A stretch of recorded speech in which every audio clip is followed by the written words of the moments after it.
মানুষকে ভুল বোঝানো এবং কোনো রকমভাবে হিংসা বরদাস্ত করা উচিত নয় বললেন রাজ্যপাল।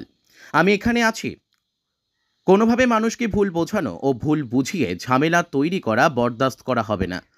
এফআইআর একটি কেন্দ্রীয় প্রক্রিয়া, কোনোভাবেই এসআইআর এর কাজ বন্ধ করা যাবে না। এসআইআর নিয়ে মানুষকে ভুল বোঝানো অবিলম্বে বন্ধ করতে হবে। কোনো ধরনের অনুপ্রবেশকারীকে বরদাস্ত করা হবে না। ভারতীয়রা ভারতে থাকবেই, অবৈধ অনুপ্রবেশকারীদের ভারতে কোনো ধরনের জায়গা নেই। যে কোনো ধরনের অবৈধ আধার কার্ড বা ডকুমেন্ট এবং যে কোনো ধরনের অবৈধ ভোটার কার্ড বা ডকুমেন্ট তৈরি করা একেবারেই বেআইনি। এর বিরুদ্ধে যথেষ্ট পরিমাণে পদক্ষেপ গ্রহণ করা হয়েছে। রাজ্যপাল হিসেবে এটা আমাদের কর্তব্য, মানুষের সাথে থাকা আমার কর্তব্য। রাজ্যের রাজ্যপাল যে কোনো ধরনের কর্তব্য পালন করতে বাধ্য। তিনিও বলেন, রাজ্যের সাংবিধানিক পরিস্থিতিকে ভেঙে ফেলা হয়েছে। যদিও আমি রাজ্যপাল, আমি এই বিষয়ে কোনো মন্তব্য করা ঠিক না।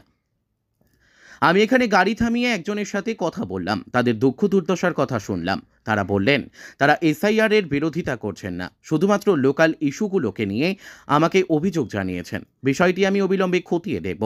পাশাপাশি আমি সীমান্তের বিভিন্ন এলাকায় পরিদর্শন করলাম, যে কোনো ধরনের অনুপ্রবেশকে প্রতিহত করতে বিএসএফ এর তৎপরতা খতিয়ে দেখলাম। বিএসএফ এর আধিকারিকরা দেখালেন তারা কিভাবে অনুপ্রবেশকে আটকে দেন। তাদের অতন্দ্র প্রহরার পাশাপাশি স্নিফার ডগ এবং বোম স্কোয়াড সকলেই তৎপর রয়েছে এই আবহে দেশকে সুরক্ষিত রাখার জন্য।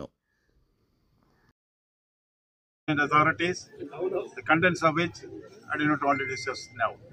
Sir, lastly, what is your purpose to visit Nadia and Mushaiwar? The same thing, you would be overseeing the situations, the border situations? As a governor, it's my duty to see that I'm with the people when they need me. In a crisis, I do not want to run away. In a crisis, in a confusion, I want to be with the people, clarify to themselves, and also give a strong message that the governor is there, not as an onlooker or a weathercock.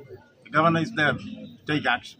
Sir, Mamata Banerjee has written a letter to ECI saying that the SIR should be stopped in this condition because it's undemocratic and whatever the preparations are being taken by the ECI, it's not good.